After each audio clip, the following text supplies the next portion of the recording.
Welcome, welcome. What's happening? We're heading to the Northeast today. Boston. You want to break out my horrible Boston accent? Yeah, I want you to. No, I can't. I can't. I can't do it. I can't do it. We're so excited today because we're talking millennials. Yes. And if you have been confused about millennials, you don't understand them, you don't even understand what the age group is that defines a millennial, today is your day. It is your day. So we are welcoming Dominique Calixte here. We're not going to call her Dominique Calixte. One, because I'm really paranoid to say that last name again. We're calling her Dom. So today I'm joined by Dom and John, the dynamic duo. And Dom is the Associate Director of Annual Giving and Special Events at the YW in Boston. It's not the YWCA. We've gone through a branding thing here, which I'm sure you will talk about. But today we're really going to talk about leveraging millennials in philanthropy. And I think this is just such a great topic because we think we know millennial behavior, and just when we think we do, they completely pull something out that is so amazing and creative or unexpected. And we want to figure out what is the best way to engage with this group, what are they passionate about, where do they want to tap into our missions, and Dom is going to go there. So she has her own Dom Profit. Funny, the best name ever. Dom Profit is joining us with 6 years of professional fundraising experience, and she's got what I cannot wait to double click on is several years of non-traditional nonprofit experience, and she's just been able to support so many different nonprofits through the annual giving arena, the DEI area, which is such a big important topic right now, and just trying to activate millennials as change makers through their philanthropy and through their donor engagement. So she's in a ton of different organizations, advisory boards, but really, I mean, Dom, welcome to the show. Tell us just a little bit about your journey and how you got to the YW right now. Yeah, so thank you guys, first of all, for having me. I'm really excited. Welcome. Love the energy. Glad you're here. It's been a great conversation. In terms of how I got started in the nonprofit sector, I like to think that it goes way back into my early elementary school days, where my mom would like make me go and volunteer with her and do things. And now I'm here still in fundraising and loving it, despite having lots of feelings about our space. There is a lot of area that we could improve upon, and a lot of areas that just need maybe a new, fresh set of eyes, which is why I think it's so great that we're talking about millennials, because they can be that for our organization. So I think, John, were you about to jump in here? Because I just wanted Dom to kind of define who is a millennial to our audience right now. Yeah, so the millennials are an interesting audience because there's all this like talk about the millennials, and everyone's like, oh, they're this crowd, they're the 21-year-olds, and like, quite frankly, first of all millennials have aged into the workforce. So let's just name that. Millennials are really in the workforce now, and I like to say that millennials are from 1981 till about 1995, maybe 96. John, you're a millennial. I made it by the skin of my teeth. I love it. I feel very youthful. Thank you, Dom. You're welcome. I'm an old fart, Gen X. Yep. And I'm Gen Z. And yeah, Julie, we've got all three represented right here. This is awesome that we're having this conversation because I'm with you. I feel like millennials are always discounted from their contribution and for their importance in our overall fundraising mix. So I would love you to speak into how have you seen engagement really work really well with millennials, and how have you done that? What are some takeaways that you've seen? Yeah, I think the interesting thing with millennials is that the big thing is we want someone to listen. We want someone to listen, and we want there to be a mutual understanding on things, because I think with a lot of the nonprofit sector, we're so used to people being so loyal to the organization. And that's not really millennials' jam. Like, even in how I came into the nonprofit sector, I was like, I need to find my causes, and that's what I'm going to be loyal to. I'm going to be loyal to my causes. And that's what's going to be the driving force as to how I'm going to move about the nonprofit sector. And that's the same thing with how millennials are choosing to engage. They're not going to be your loyal, I'm going to stick with this nonprofit forever if there isn't a mutual understanding and a mutual trust that's built.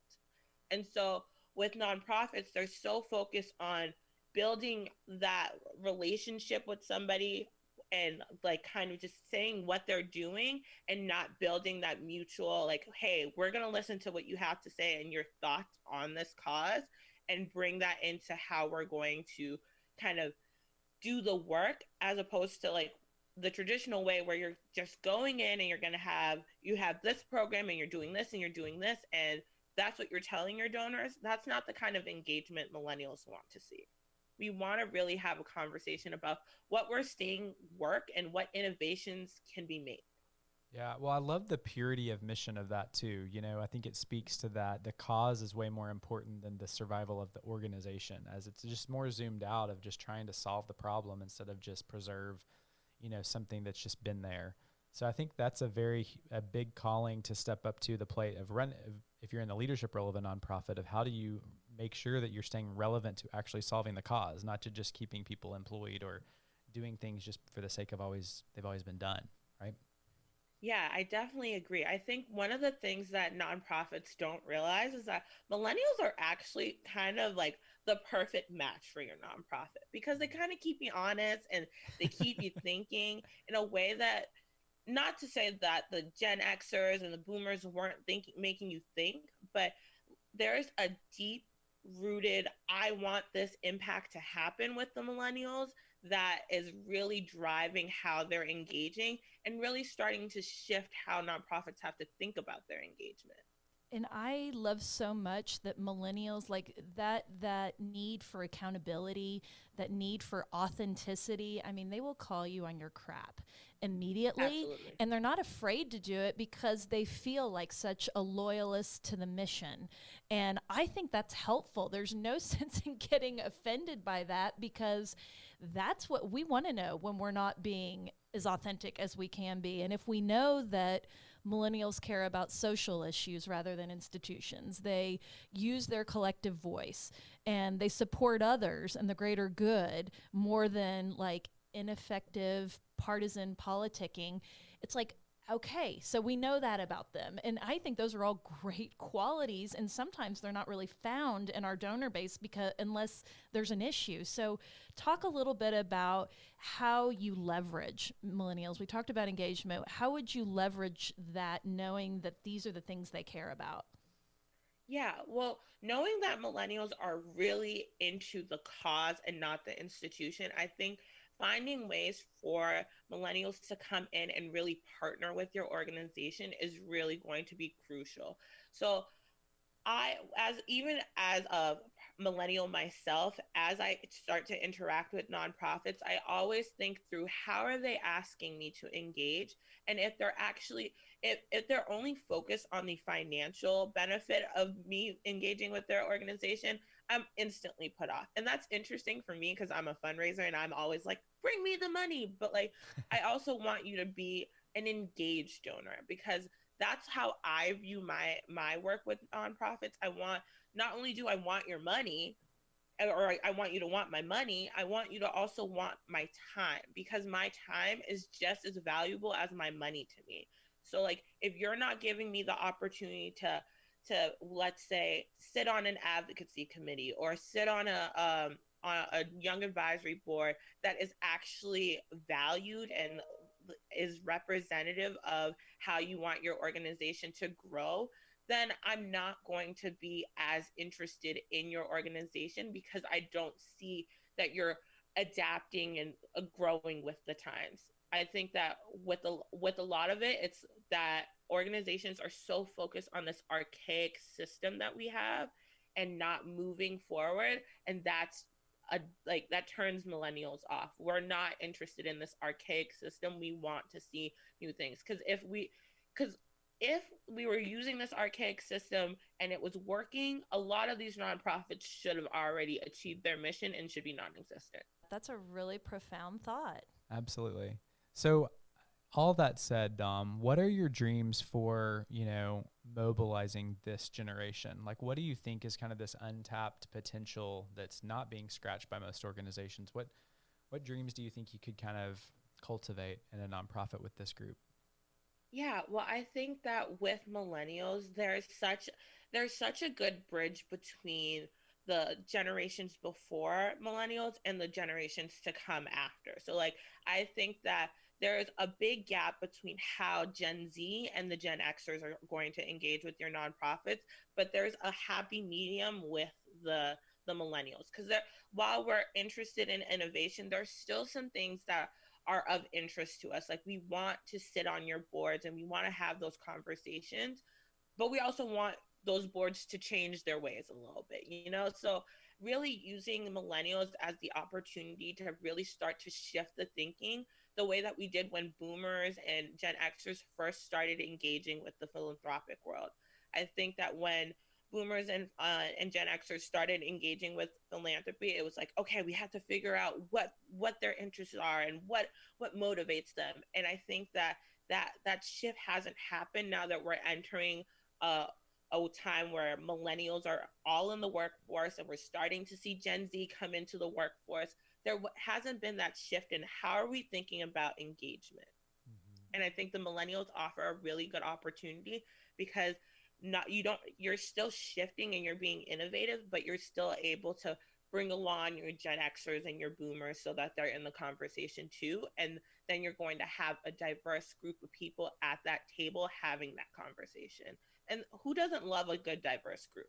Yeah, Right. diversity is where it's at right now. People in all phases, age, gender. I mean, every piece of what we're embracing right now is about diversity. And I have to think that there is, a person listening right now who's either, whether they're at a really small nonprofit or whether they're at a really robust nonprofit that's well resourced and a lot of staff, what are some tips you would give them today for how to start kind of changing engagement in the narrative that they can start employing with their millennials?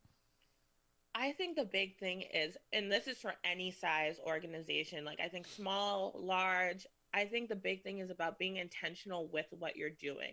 So that, and I think it starts at like the very root. So I think people think that, oh, you have to be intentional with everything that's like externally focused. And I'm like, no, you start internally and really think like, be intentional about how you're recruiting the people who are working on this team that is going to be doing your fundraising or going to be out doing your programmatic work, because I'm of the belief that everybody in your organization is a part of the fundraising team. And so Agreed. if you're not being intentional about your recruitment of the people who are doing your work, whether it's directly tied to fundraising or loosely tied to fundraising, that you're already starting at a disadvantage and you're not bringing in the resources that you need to have those diverse conversations with millennials and really understand their point of view and their motivations. So being intentional about your recruitment of your staff, but also being intentional about your recruitment of people who are coming into your sphere. And I think that oftentimes nonprofits are like, we're going to go to the same old businesses and we're going to tap those same people and they're going to tell you who's next in line at their organization and that's who you should talk to. And I think that as one of the causes that I find that many millennials are really interested in has been around diversity, equity, and inclusion, and making sure that we're holding companies accountable for things like this. And so if you're not being intentional about how you're going about your recruitment for bringing people into your sphere, you're already at a disadvantage for the people that you're bringing in that are being essentially appointed by the person that you have already had in your sphere, and you're not bringing in diverse opinions. So I like to say, like, for a small nonprofit, start thinking about the groups that you're engaging with and building relationships with new ones. There are so many ways that you can engage with people with diverse opinions. There are lifelong fraternal and sorority groups that you can engage with. There are professional associations that are targeted towards particular demographics that you can start engaging with. And they're always looking for opportunities to connect and engage with the community, but no one ever asks them. So being very intentional about those things are really tangible ways that you can start to do this work and get diverse opinions, not only diverse millennial opinions, but diverse opinions in general. No, finding the right people Preaching. for your team, I think, is something that's not talked about enough. But, we talk a lot about here's how we mobilize certain types of donors, but it's absolutely core that like the ethos, the people that wake up and are giving you 40, 50 hours a week, especially as we're scattered, you've got to have people that are honed in and are truly carrying the torch in the best way possible. So I love that you have brought some light to that. Dom, okay, we're storytelling people. We love to hear stories. That's how we learn. What's something, a story that sticks out to you? Maybe it's at the YW, maybe it's somewhere else where you have just seen philanthropy just really have a magical moment, and bonus points if it's a millennial. Oh, you put some layer on I that. know, watch that was out. Great.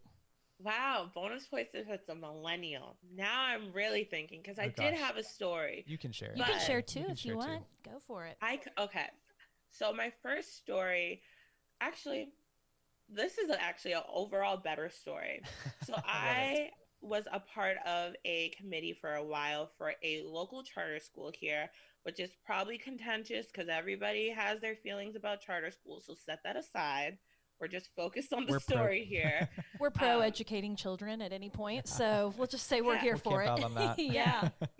I'm just here to educate, So as a group, we started to think about how we can better support the charter school and the work that they're doing in educating the students at their school. And so originally the group was kind of like, yeah, we kind of come together and we volunteer and go and like do like mock interviews and things like that. But then the group really decided that together there was an opportunity to bring in, maybe not like your major gift level, but there was an opportunity to bring in dollars to the school that really focuses in on people that looked like the group that we had in the room. So we came up with a couple of strategies that really brought in so many new donors for that school, and they all were representative of the millennial population in general, but like also a variety of demographics. So there are different people with disabilities and different able-bodied people. There are people of different cultural backgrounds, and we are all coming together. And the thing that was really powerful about this moment was that no matter the demographic or the way that they identified, we made sure that each of those donors felt like they were a part of something so much bigger, that they were so happy and ready to continue engagement. And I was a part of that group for maybe a year or two after, and a lot of the people that came through the work that we were doing ended up being continual donors. They came back the next year. And one of the things that I heard from one of the people I recruited was that they never had that opportunity with a nonprofit where they felt like they were a part of something bigger. Doing it through this group, there was still so much opportunity to understand that you're still part of a bigger part of the organization.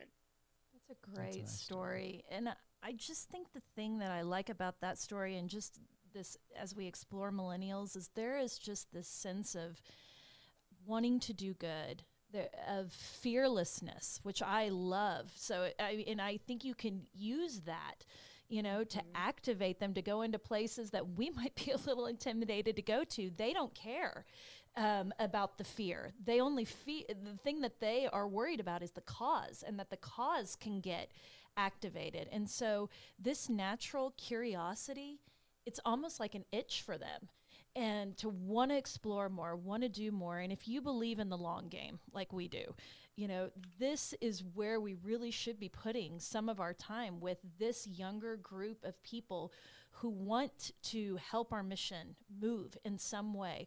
If we could get them in the door early, make them believers, it's like they can really build that entire full-scale donor experience over their lifetime. They're coming in. They can't give a ton of money right now, which is okay, because we need hustle. We need heart. And the thing that I love about millennials that everybody's talking about is they treat all of their assets as having equal value. Their time is as valuable as their money, as valuable as their network. And so if we know that, let's get them in the door. Let's find out what they're passionate about. Let's give them a tiny little task. You know, everybody I know that's over the age of 50 is so intimidated by social media. It's like, see where they can go with your mission in their own network, and let them test it out just a little bit and see what they can influence by virtue of their own passion. And so I just think this is just a fascinating exploration where I could see someone coming in the door, wanting to volunteer, joining our young philanthropist group, you know, starting to give small amounts, going to an event, you know, there's 80. Now I'm really dreaming. This is just me having a pipe dream. They've given a planned gift to our organization, but it started because we cared about them and their passion at such an early age. And let them do something on TikTok for our mission. Let them be their thing. Yep. Let them do their thing. We don't have to be on TikTok, but if they're on TikTok and they find a way to get people excited about what we're doing, go for it. More power to you. I mean, you're so right. I think one of the things that people fail to realize about millennials is that one of the biggest influencers on millennials are their peers. And so they're knowing this about us and seeing that we're so influential to our peers, we're going to share on your social media, and we're going to find innovative ways that you're probably not thinking of. Like, that's one of the biggest things that is a gain for you at this point, especially now that everything is remote. Thinking through how to gain brand awareness and bring more people to your organization is so huge. It's huge. You're saying brand awareness to other millennials. So it's like it's breaking into these barriers that are so hard to get into. So if they will open up their peer network, how powerful that is. And just as a public relations professional, I just think like brand awareness to me is real estate. I mean, I could not buy an ad, you know, that would take up this section in the newspaper to get as many eyeballs on what I want them to look at as I could get to use a millennial who could share that message in such a pure fashion through their network. So I just think this is really like a 2.0 sort of elevated level of thinking. So we ask all of our guests, Dom, to tell us one good thing, piece of advice, something that somebody could take away that you've learned in your little part of the world. What would you offer to our audience? So I would say that the big thing, and everyone should know this, but I think somehow it gets lost as you continue to like move through the demographics, is get to know people and build those relationships and build them so that you understand them, and not just because you have some end goal. Be genuine about your relationships. Don't just go out there and like do what you think is right. Genuinely get to know people. One of our values is cultivate rabid fans, which we enthusiastically embrace the word rabid in this, but it's definitely not a sense of like, oh, you have to take our playbook and do this. It is finding the fans and letting them do what they do on behalf of your mission, and do that in the most exciting way for them. And I feel like that's exactly what you're saying, you know, which I love the full circleness of how much more beautiful is it when people can be mobilized to do what's in their skill set and in their passion. And it's going to be so much more better, pure, authentic, all the things. And it's going to be hard for those of us that have been lifers and we're so used to controlling the message and having this really pretty version of what we want people to see. It's going to require, like, we got to let go just a little bit. Well, I think that part of the pull that we have that makes us want to hold on is just tied to this, I need to be superior and I need to do this way because there's not enough going around, and we just need to let go of that. Just let it go. So Dom, how can people connect with you? I know you're going to have a little fan club of your own after this episode. How can people find you online? Yeah, no. So I'm on Twitter and I'm on Instagram. It's Dom Profit. There's no space. There's no underscore. Just DOMPROFIT. Dom Profit. You have branded yourself well. Bravo. And I will also point our listeners to this really great millennial resource that we found. Just an amazing group called the Millennial Impact Project has put together. I think is really a comprehensive. Julie found it. Julie, shout out, way to go. Thank you. Julie found this amazing resource for understanding millennials and how you can do all the things that Dom has just sort of lifted up. She's giving you the masterclass and the cliff notes on what to do. But if you want to take a deeper dive, we're going to put this in the show notes and we'll probably give it away. In the good community. Yeah, in the good community. So make sure that you join our email list and you can get it for free. Yeah, no, I definitely echo that. The Millennial Impact Project is so comprehensive and so good. It looks at the millennials over the last, well, not over this last 10 years, but they did the project over a span of 10 years, and really they got to know us in a way that's very intimate and deep. I love that. Thank you, Millennial Impact people. Yeah. Go Millennials. Thank Dom, you. you're awesome. Thank you Thanks for your time. being a rock star millennial in this space. We appreciate you. Thanks for having me. This was great.